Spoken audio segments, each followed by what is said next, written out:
Today we're going to continue in our messy series. Kick over any plants today. I'm feeling much better. As I kicked the one over last week and looked down and it was about 30 feet below me, I was sure. I just thought, poor Alva, this is why we can't have nice things. But hopefully I'll be better at that today. If you will, go ahead and just turn to Luke chapter 10. That was our reading this morning, and that's where we're going to spend our time again.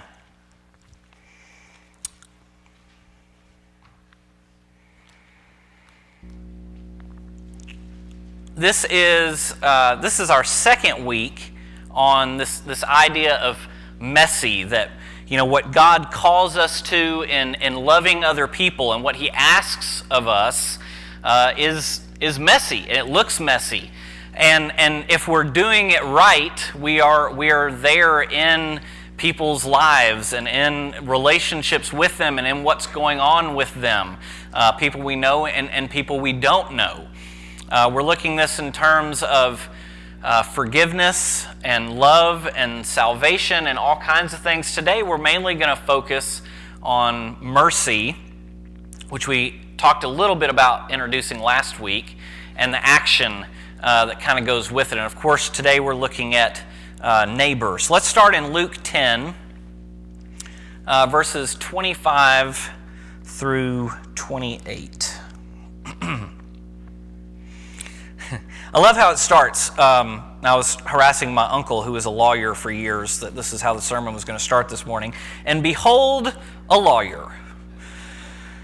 A lawyer stood up to put him to the test. So immediately it wants to, go ahead and remove the pretense that this is a real question. Saying, "Teacher, what shall I do to inherit eternal life?" And Jesus said to him, "What is written in the law? How do you read it?"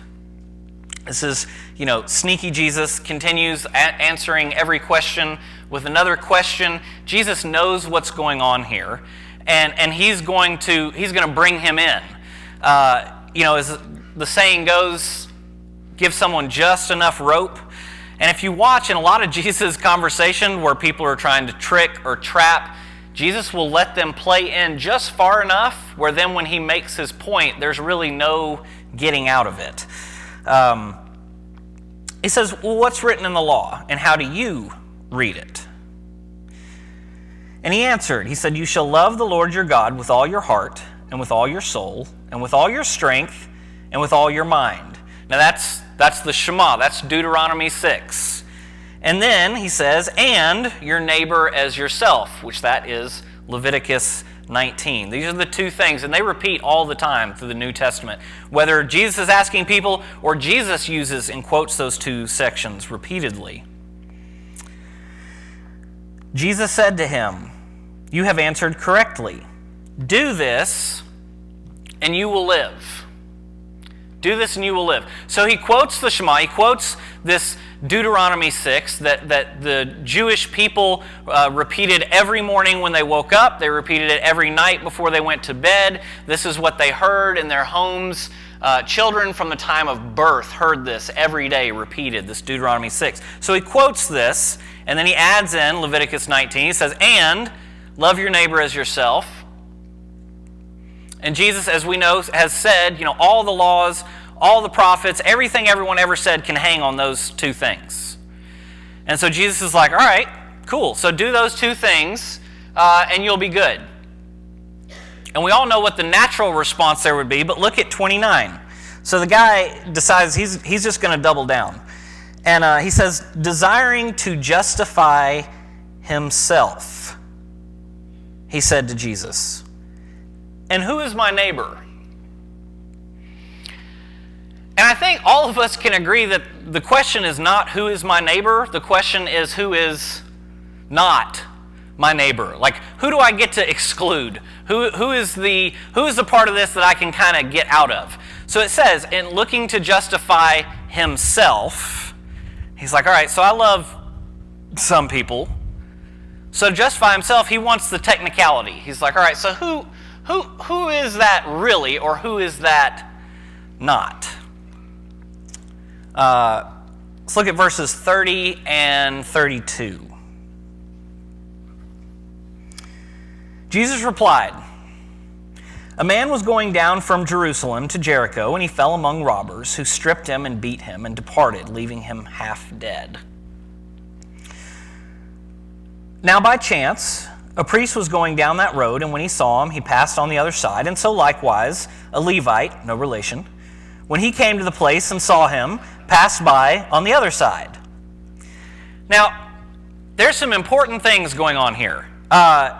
You've got one, it makes the point where he came from, okay? Makes the point of where he came from so we know who this guy is. This is, in the story, they would have believed, to understand, this was a Jewish person walking, fell among robbers, got beat up, got left for dead on the side of the road. And then, in verse 31, it says, "Now by chance," or luckily, "a priest was going down that road." Now again, the point is made, the man that was walking, the man that was beaten up was a Jew. So a priest, no matter what your standard of who my neighbor is, a priest and a Jew were neighbors, right? It says, so luckily, a priest came by, and when he saw him, he passed by on the other side. So likewise, or also luckily, a Levite came by. And when he came to the place and saw him and passed by on the other side. So it makes it 2 points, like the two people that anyone at this time would have expected, like, to show support, to show help, to bend down and help the poor, help the needy, help the sojourner, help the beaten up guy left on the side of the road, would be a priest or a Levite. Like, this is good, luckily. And then it makes a point that they didn't both just pass by. It calls out they both passed by on the opposite side of the road. What I picture when I read this is when we will see someone in need, see someone who needs something, or see someone who's hurt, or see someone who is asking for help, or see someone who is asking for money. And one of the ways you can see it is, everybody, all of us, when you're in your car and there's somebody standing on the corner asking for help, and everybody does one of two things. Looks at the passenger on the other side of the car, or looks down at a phone, anything to avoid eye contact. And this is what's happening here. He's making the point, they didn't just walk by. Like they made it a point to walk on the other side of the road to make sure that they did not make eye contact with this guy basically laying in a ditch. Maybe. There we go. Luke 10:33. Look at 33. "But a Samaritan, as he journeyed, came to where he was. And when he saw him, he had compassion." But a Samaritan. So Jesus is going to use two extremes here. He's going to start with the priest and the Levite, the holy people, right? And we know the guy lying there in the ditch is a Jew. And so priests, the holy people are coming by. These are the ones who should be helping, and they're not helping. They cross by. So now he goes to the other extreme, and he says a Samaritan, which is honestly is very hard for us to wrap our minds around, even the level of this analogy. He is making the point that this is the furthest person on earth who would help this person laying in the ditch, okay? Now, most of us are truly in a unbelievably privileged state on 1,000 different ways where we literally can't even process this analogy. We got lots of neighbors who can process it a lot better than I can. This is like saying, okay, this is 1950s in the South, and a white guy in a hood is laying in a ditch, and a black man walks by. Okay? This is the analogy. Like, he's wanting to make this as strong as possible. The guy in the ditch is the oppressor, and the guy walking by is the oppressed in this situation. But a Samaritan. But a Samaritan. Look at verses 34 and 35. But a Samaritan went to him and bound up his wounds, pouring on oil and wine expense. Then he set him on his own animal.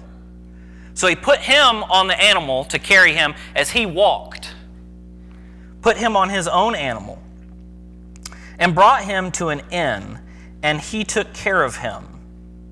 And the next day he took 2 denarii. Okay, this is two days' wage. That's the money we're talking about here. This isn't enough to buy, the drive-through, right? Like, this is 2 days' wage. He took out 2 days' wage, and he gave it to the innkeeper, saying, "Take care of him. Whatever more you spend, I will repay you when I come back." There is a whole lot going on here. If you look at verse 34, it says, he went to him. He had compassion. He bound up his wounds. He poured on his oil, his wine. Then he set him on his own animal and walked him to an inn. And once he got him to the inn, he took care of him. Now here's what's important. In the very next verse, it says, he gave the innkeeper all the money, saying, "Take care of him."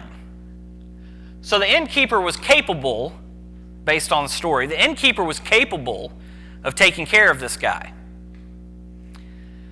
But notice that the guy didn't stop on the side of the road, give him the bandages and the wine, and walk away for him to take care of himself.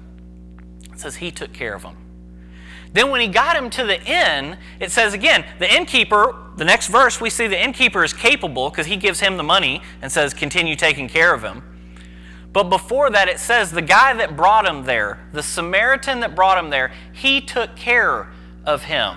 Again, he didn't get to the inn, drop the guy off, pay the innkeeper, and leave. He took care of him first.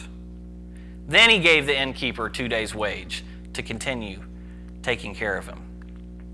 36 and the first half of 37 there will continue. He says, Jesus looks back at the lawyer and he says, "Which of these 3 do you think proved to be a neighbor to the man who fell among the robbers?" And he said, "The one who showed him mercy." This is one of those stories that I like to do because it's stories that most people, if you grew up in church at a very young age, I didn't grow up in church, but as a teenager, I started in church, and this is a story that we've all heard. We've read it, and if you've got kids, you've read it in 13 different children's Bibles, and it's a story we know and can recite. But when I was studying it this time, that word mercy struck me as a really odd choice of word here. And so I started trying to look through that, and I found 2 things.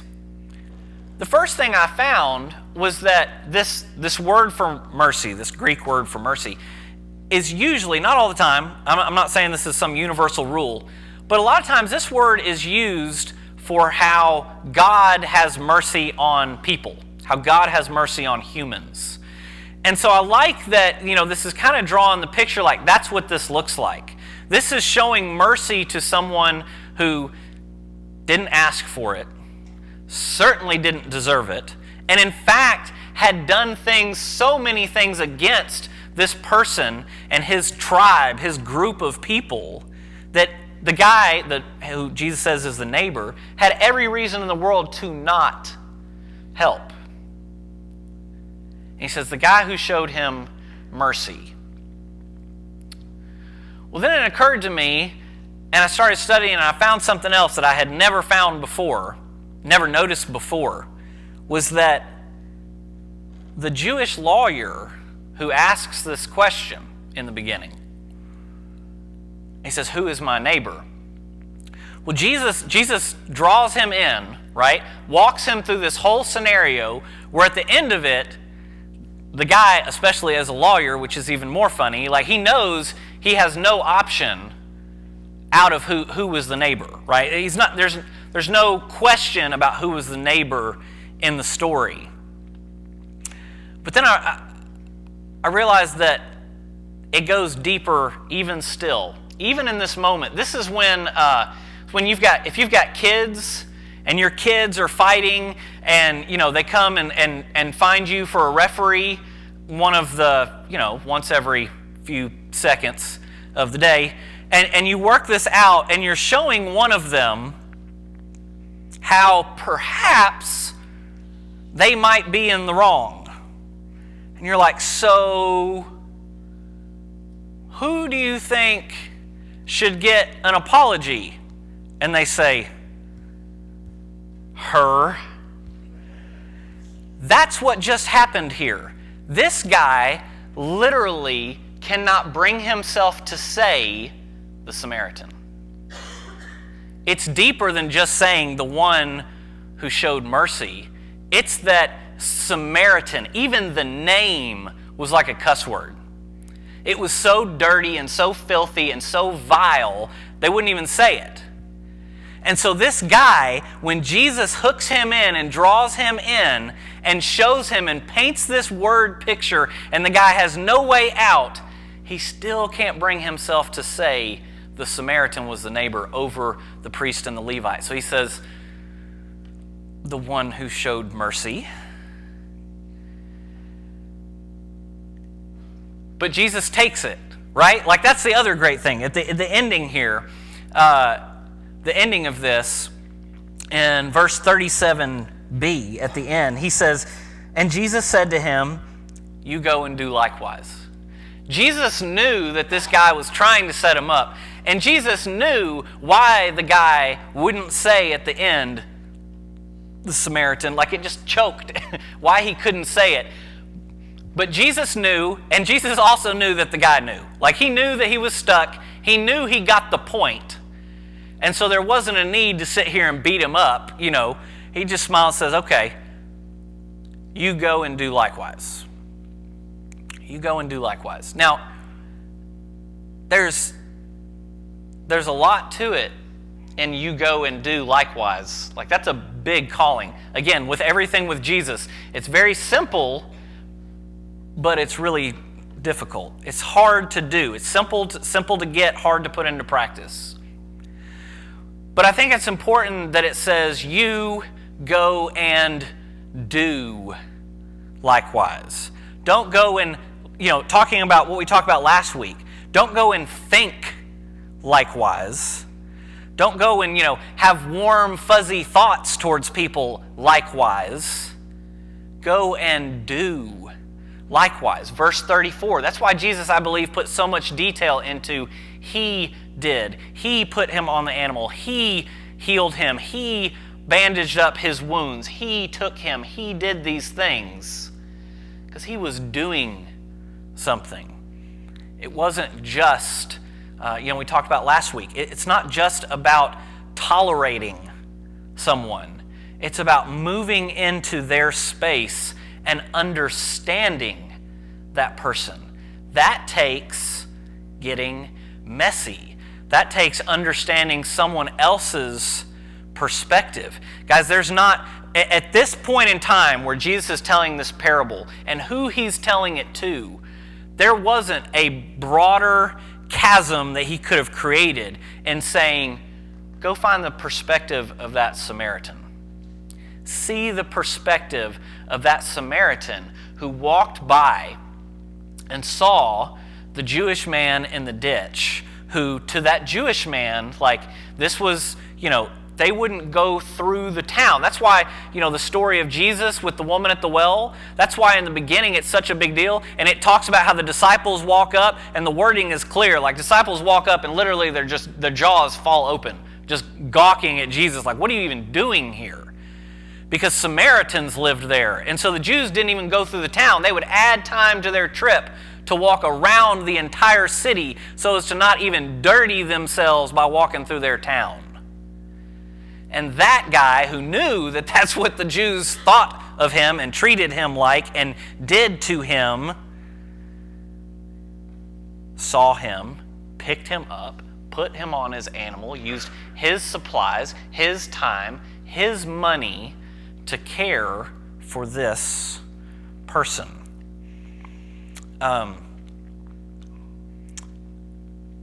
Let's look at two more. Flip over to 1 Corinthians. 1 Corinthians chapter 13. We're going to look at one there, and then we're going to look at one in 1 John. 1 Corinthians chapter 13, verses 1 through 3.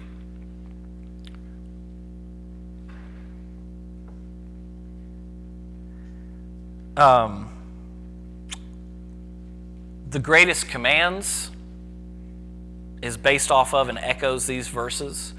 If you listen to Air One or any of those, Hillsong United has a song right now called "The Greatest of These," which is this exact section right here. Listen to this. It says, "If I speak in the tongues of men and of angels, but I have not love, I am a noisy gong or a clanging cymbal. If I have prophetic powers and I understand all mysteries and all knowledge, and if I have all the faith so that I can say to a mountain to move and the mountain gets up and moves, but I have not love, I am nothing. Now here's this one's big. If I give away all I have and even deliver up my body to be burned," and this is talking about being burned as a martyr, like burned at the stake as a martyr for cause, "but I don't have love, then I gain nothing. If I give away everything I have, but I don't have love, then I gain nothing." Go to 1 John. 1 John chapter 4.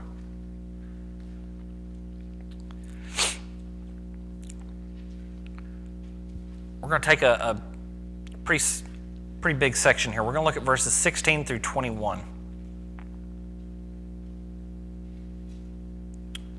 It says, "So we have come to know and to believe the love that God has for us. God is love. And whoever abides in love abides in God, and God abides in him. By this is love perfected with us, so that we may have confidence for the day of judgment. Because as he is, so also are we in this world." We were with the teens this morning, we were looking at Psalm 146, where we're talking about God being the God of justice and upholding the sojourner and upholding the refugee and upholding the down and out and the looked down upon. And this is what it ties to. It says, yeah, God does that, and we as his people are to do the same. As he is, so also are we in this world. Verse 18, "There is no fear in love, but perfect love casts out fear. For fear has to do with punishment, and whoever fears has not been perfected in love. We love because he first loved us. If anyone says, 'I love God,' and hates his brother, then he is a liar. For he who does not love his brother whom he has seen cannot possibly love God whom he has not seen. And this commandment we have from him: whoever loves God must also love his brother." This can look a lot of different ways. This can look like the Samaritan walking down the road, picking someone out of a ditch and helping them. This can look like treating someone in such a way that at a restaurant, when you leave, the waiter or waitress thinks you are different. It can be huge, it can be small, it can be simple, but what it always takes, 100% of the time, what this always takes is moving in close and truly getting inside the space and life of the people that you are dealing with. You will never make a connection where somebody walks away and thinks, that person loves me, without moving into their space and their junk and getting messy in all of it with them to help them out with it. It is a very different thing for someone to be stuck down in the mud and for you to walk past and toss them a rope and keep going than it is to grab the rope yourself, crawl down in the mud with them, and together pull them out. And that's the type of messy love that we're called to.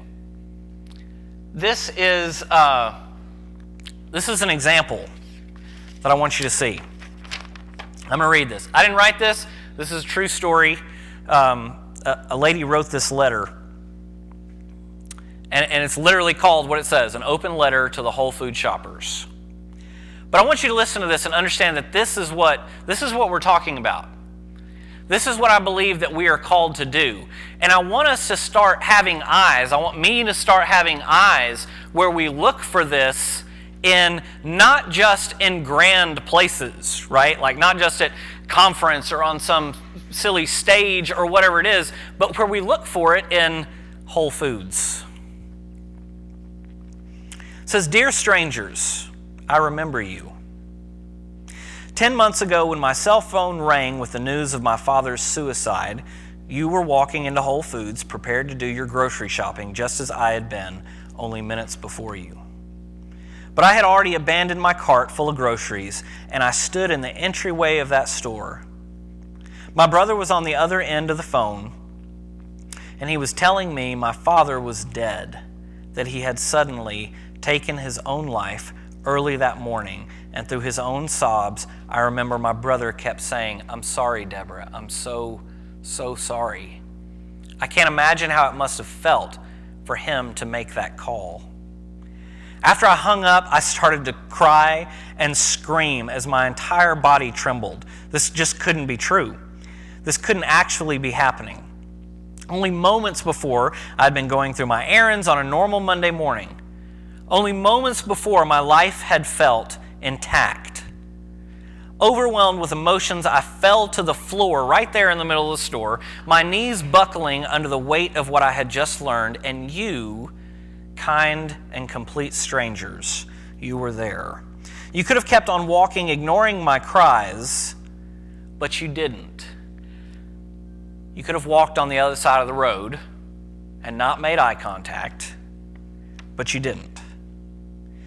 You could have simply stopped and stared at this primal display of pain, but you didn't. No, instead, you surrounded me as I yelled through sobs, 'My father killed himself. He killed himself. He's dead.' And the question that has plagued me since that moment came to my lips in an all-out scream.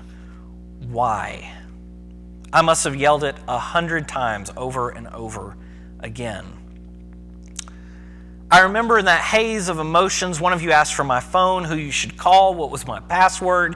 You needed my husband's name. You searched my contacts. I remember I could hear your words as you tried to reach my husband for me, leaving an urgent message for him to call. I recall vaguely hearing you discuss among yourselves who would drive me home in my car and who would follow that person to bring me back to the store. You didn't even know one another, but it didn't seem to matter. You encountered me as a stranger in the worst moment of my life, and you coalesced around me with common purpose to help. I remember one of you asking if you could pray for me. I must have said yes. And I recall now that Christian prayer being offered up to Jesus for my Jewish father and me. And it still both brings tears to my eyes and makes me smile. In my fog, I told you that I had a friend who worked there, and you found her. You sent gift cards to Whole Foods back to me as I sat with her. Though you didn't know me, you wanted to offer a little something to let me know that you would be thinking of me and holding me and my family in your prayers. I never saw you after that, but I know this to be true. If it were not for all of you, I might have simply gotten in the car and tried to drive myself home. I wasn't thinking straight if I was thinking at all. If it were not for you, I don't know what I would have done in those first raw moments of overwhelming shock, anguish, and grief. But I thank God every day that I didn't have to find out. Your kindness, your compassion, your willingness to help a stranger in need have stayed with me until this day. And no matter how many times my mind takes me back to that horrible life-altering moment, it is not all darkness, because you reached out to help. You offered a ray of light in the bleakest moment I have ever endured. And you may not remember it. You may not remember me. But I will never, ever forget you. And though you may never know it, I give thanks to God for your presence and humanity each and every day since. That's messy, guys. That's what we're called to. We're called to be Jesus in the small, everyday moments of life. That right there, that is what it means when Jesus says, they will know you by how you love. That's what it means. That lady walked away without a shadow of a doubt. There could have been 5 atheists helping. She walked away knowing everyone in that group just had to be a Christian because those people came and they loved in such a way that it didn't even make sense. And they prayed for her, and she remembered it. That's what we're called to. And that's messy. That's a time where when someone is standing, you can picture this, right? Like you're at Oak Ridge Kroger, and in the big entryway there with all the carts and the drink displays, like there's a woman standing in the middle of that, screaming and sobbing uncontrollably that her dad is dead. What do we do? This is the story of the Good Samaritan, that we're called not to walk by and not make eye contact. Here's the deeper part of the story. We're also not called to walk past, go to our car, and sit there for 10 minutes and pray for her. Amen? Prayer is essential and unbelievably powerful, and we are absolutely called to pray for her, but we are called to go and do. We are called not just to be words, but to be hands and feet. We are called to move in, to lean into people's messy junk, get all in it ourselves, and love them in the midst of it. That's what we're called. That is loving. And you hear this all the time about, well, I can't help everybody, or I can't do it all. No, neither are we ever called to, right? And this is biblical, and it's talked all the way through that our neighbor is the one in front of us, right?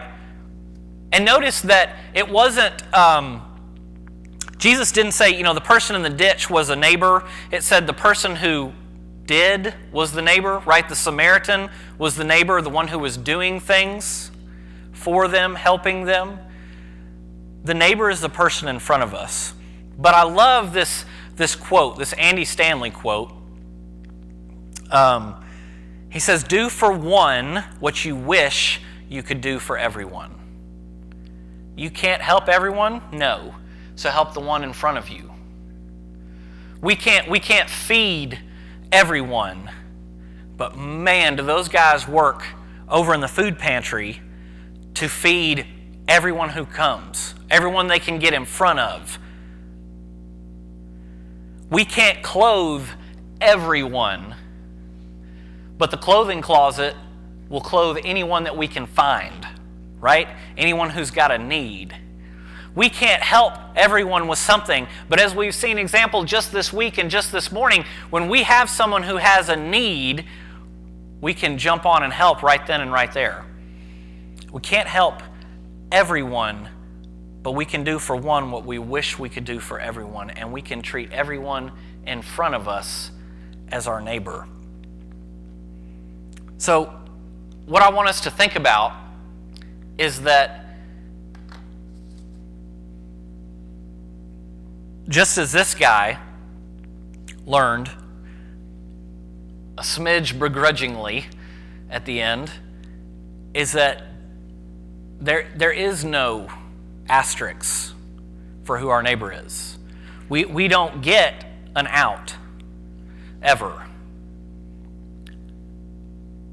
We don't even get an easy pass to just love in thought. We are called to go, and we are called to do, and we are called to be hands and feet. We are called to always make sure that people know we are His by the way that we love. We are called to get messy with people. In 2 weeks from now, we're going to look at messy again. And the week after that, we're going to spend 4 weeks on this. But what I want us to think about today, what I want to think about today in leaving here in just a few minutes, Mark's going to stand and he's going to lead us. We're all going to sing together and pray together. And what I want us to think about is asking that we will have eyes to see people that we can love. Doing something, that God will put people in front of us that we can get messy with and love. And one thing I can say unequivocally is that I guarantee with 100% certainty, if you ask God, put people in my path who I can love in this way, you won't make it through lunch today without someone being put in your path. And if you make it to the end of the day, then you weren't looking. Here's the other thing I want us to think about. If Jesus appeared here this morning, or Jesus showed up, even better, if Jesus showed up in your small group this week, whenever your small group meets, if Jesus, did a drop-in at your small group and he told this story for right now today, who would he use as the Samaritan? If Jesus was trying to make a point to me, to you, to the church, and he was going to tell this story, and he wanted to use those extremes and show someone who was so holy that it would be shocking and uncomfortable for us, and we would be tempted to answer the one who showed mercy and not name them. Who would that be? Who would be our Samaritan?